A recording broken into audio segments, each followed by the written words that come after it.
having now been part of two governments who have worked on this issue over 4 years, what have you learned over that process about the way to approach this issue from a leadership position?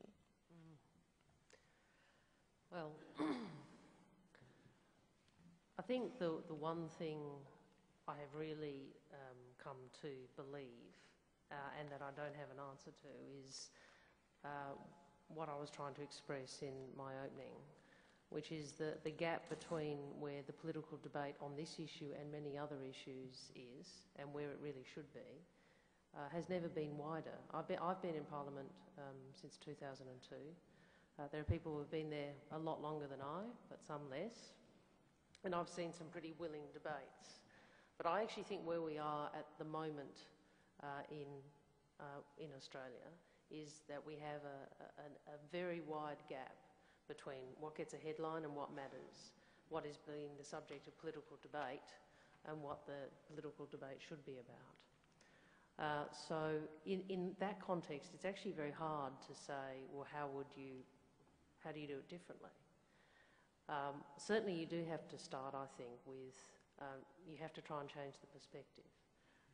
And that's what I was trying to outline at the start. You have to try and get people to think longer term and look to the future more than we currently are. Because if you have policy issues which go beyond the today, which are complex, you can't progress them unless you get people to change perspective. So probably, we need to do more to try and do that. I have to say I don't know what the answer is, given where the current polity is. And hence, one of the things I think that's very important is to have leaders across the community as well. We need business people, we need community people, we need as many leaders as possible. We may not agree on the policy solutions, but we should at least try and ensure we have a debate that better enables us to find the answers. David Klingberg, you have experience across private and public sectors, the education sector. Why are we struggling with this one? Look, I don't know. I just wanted to perhaps get Penny to reflect on what's gone wrong with business on this issue. It seems to me, thinking business people and good companies, as David Knox said, would, and in fact are required to examine the risks of being in business and think about the consequences and then put in mitigating actions. And this issue has got such risks, companies just really cannot ignore it, or should not ignore it if it was on their risk register. So somehow the dialogue with the corporate world has got off the rails. Perhaps it's just the inevitable political alignments, but well, maybe it shouldn't have happened. If I can interrupt you for a second, maybe we can go to David Knox, Mr. 3.5 million, and ask him not to speak for the entire private sector, but to ask why you think there is resistance to remedial action from so much of corporate Australia. Well, I can only really speak for the company I represent. And the key challenge for someone like myself is I can only invest shareholders' money, and I know a number of you in this room are shareholders. I can only invest your money if I can demonstrate there's a good return. Now, I can be absolutely passionate about an issue and believe, as I am, about climate change, but that isn't actually a basis for me to invest. So I have to create a business case and an economics file that I can really support the investment case. And so I think that's just one straightforward issue. The other issue that's really important for Australia is that we're part of a very, very competitive world right now. And I think this is probably what business is most worried about, is that the competition is extremely hot out there and it's warming up. And the business we operate in, but it's just an example, my biggest competitor is probably the Middle East, particularly Qatar, who can undercut me in price and probably in volumes as well that I sell into Asia. So what concerns me is to make sure that we do stay competitive. And I think that probably applies right the way across all of business. It's one of their principal concerns is they don't want to do anything here which actually damages the long-term competitiveness of Australia. And speaking personally, I believe we can manage this almost conundrum, but we have to do it with very good policy, and we have to do it extremely thoughtfully. And in that matter, business has been working probably far more than people understand with the Australian government. And there's been an awful lot more discussion, and there's far more common ground than perhaps people would lead to believe. Because ultimately, we all believe that staying competitive here is extremely important. Could I bring Andrew Stock in at this point?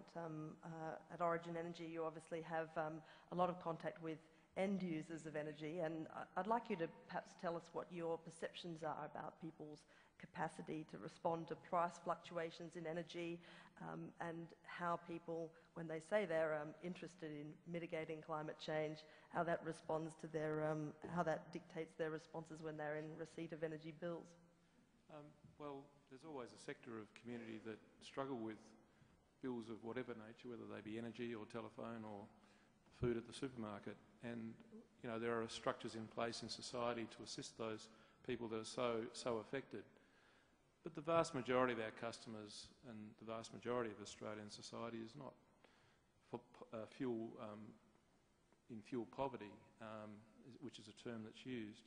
And what we see in the vast majority of our customer base is that there is quite a keenness to participate. We've recently been running a marketing campaign about winning streets for sustainability, and it's drawn a tremendous response from communities all across Australia, not just households but streets.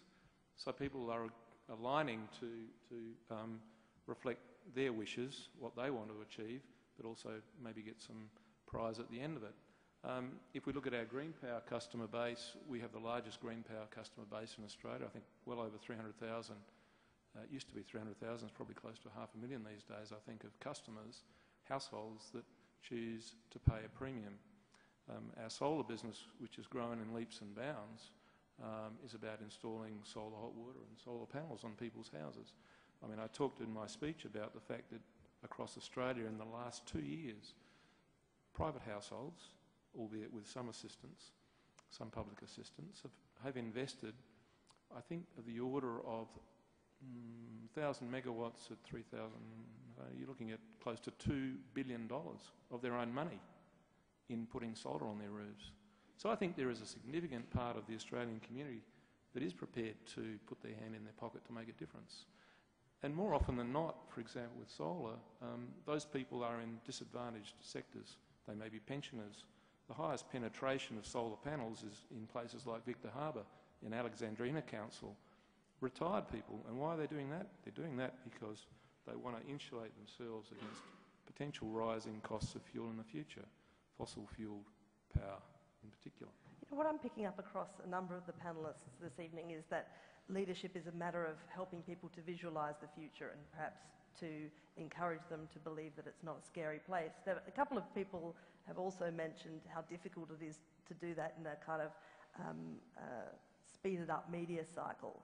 So I wonder if any of you would care to comment on whether you think it's that changes and adaptations of this breadth and seriousness are actually achievable in the present media environment. Well, I would like to comment on that, because Certainly. I sort of led with my chin a little bit, and I was a bit conscious I was leading with my chin in the face of a commentator who was from the media. From the ABC, you're allowed to do anything to me. I actually think very strongly that a lot of the media commentary just dumbs down the debate. In this town, we have a one company media, unless you look at the web and you get your news off the web, which I guess a lot of people do. Unfortunately, that dumbs down the debate. I was serious when I said that, you know, a soundbite is a deep conversation. How can normal people conduct their lives in this way? They don't. When you sit down around a table, you have a decent conversation. When you want to rationally analyse something, you read a book, or you might get on the web. But it's a deep and thoughtful process. It's not a 20-second soundbite. And to condense this debate down to 20-second soundbites, I think, personally, as a member of the public and as a personal view, is appalling. I think we as people in this community demand more and should demand more of the people that provide the media for us to read, review, think about things and draw conclusions. And that's my personal view about that. David Klingberg? Look, I think we've got business and government's got itself to blame a bit for this, because spin is rampant. And the first thing you do when you listen to somebody putting a gloss on something or the best light on it is you start getting cynical. And I think in large part that's what's happened with the media over the climate change debate. I think the PR people on government, Penny, have got in the road of this, and it really it's really, I think, a relatively simple explanation, and it needs some sort of honest fireside chats. So my point, Annabelle, is I think we've kind of got ourselves to blame a bit. Penny? I don't think it is an easy explanation, with respect. And I think that if you have one person saying, we need to price carbon because we need to reduce the pollution that we are producing, and we need to give an incentive for investment in clean energy, and you have another person saying, great big new tax that will kill the mining industry, I can tell you which one cuts through. So, you know, I don't think it is an easy thing to explain, and I don't think the media cycle or the way in which we are conducting our national political and policy debate enables complexity. Everything's binary and everything's black and white, and it's very, very difficult to have a more complex discussion. So I think that there is a real dilemma here if you're interested in longer term reform, which requires that deep conversation. Can I just return to the thing you asked me to start with? What have I learnt? I think one of the things I've learnt is how fragile the conditions for reform in fact are. We went into, let's remember, you asked about business. In 2006, I think it was, Prime Minister Howard shifted to a carbon price policy framework because people in the Business Council of Australia wrote to him saying that he should. We had Howard and the Labor Party at that election wanting an emissions trading scheme, and in May 2009 the revised policy that I was part of had the support of the Australian Conservation Foundation, the Climate Institute, the Business Council of Australia and the Australian Industry Group. And that was very important, because when you're talking about a whole of economy reform that is about changing a great many things, it's good to try and build that consensus across the community. And what has occurred is we had attacks from one side and attacks from the other, and then we had a change in Liberal leadership. There is no political consensus anymore. There is no policy consensus and there is no stakeholder consensus. We will have a parliamentary majority, but that's a different thing. And I think for those of us who care about reform and change, I think it reminds us that we actually have to remember when we engage in debates, when we want to have a go, or we want to put a view, want to take a more pure position or a different position, never underestimate how fragile the conditions for reform actually are, and that they have to be inculcated and fostered by many people in the community. It's unusual, isn't it, that we went through a phase of having apparent consensus followed by no ability to get a parliamentary agreement. And then the paths seem to diverge, and now we have a political consensus in the sense that the system gets through the houses, and yet there seems to be a broadening division in community debate about it.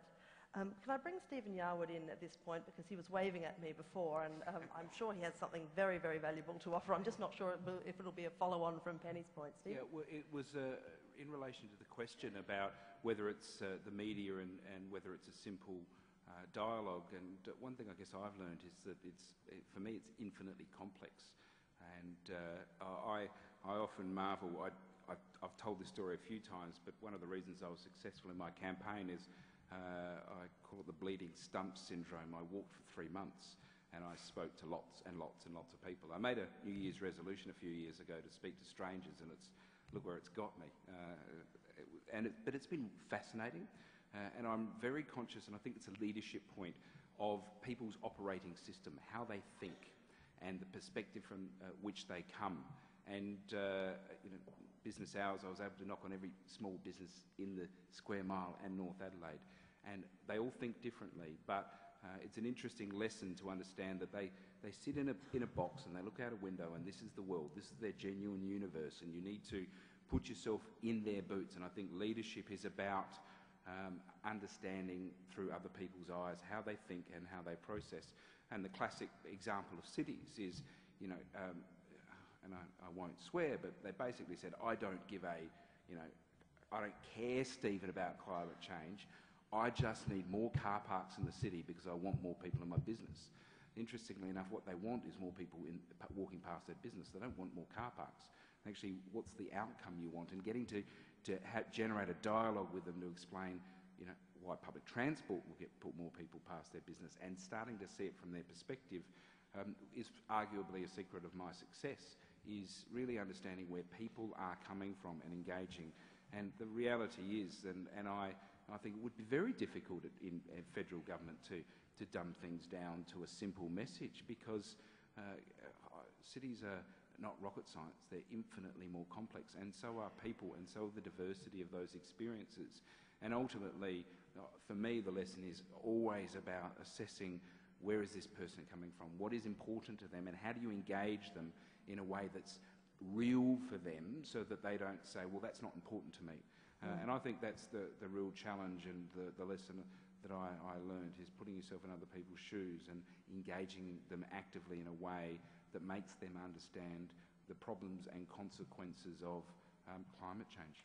Well, we all know that community consensus is a very quicksilver sort of issue. You've got to, quicksilver commodity, you've got to strike at a point where people are open to being convinced, and people are affected by all sorts of things. They're affected even by the weather. I continue to be of the view that a long-standing drought was a significant contributor to community feeling on this issue back in 2007, and obviously circumstances have changed yet.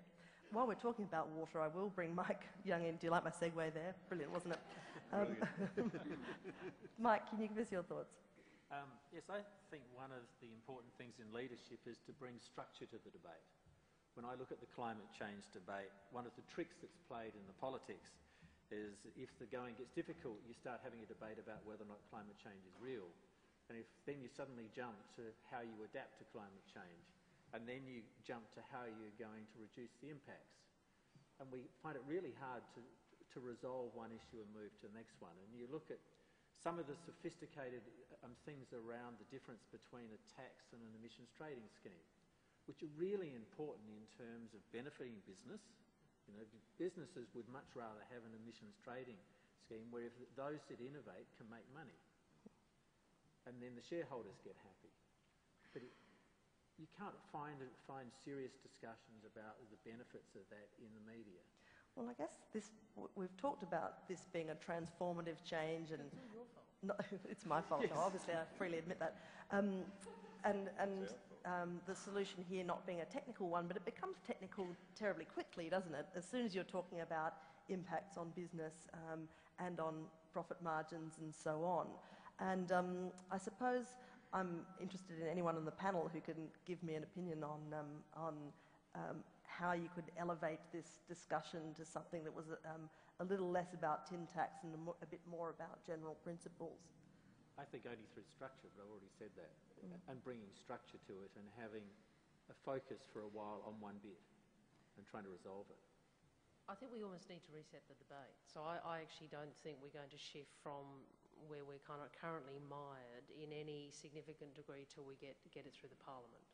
And then once that occurs, what I would hope is that it does enable some resetting of the debate, particularly when people realise the sky hasn't fallen in, and we can have perhaps a different discussion about where we go from there and how it's being implemented.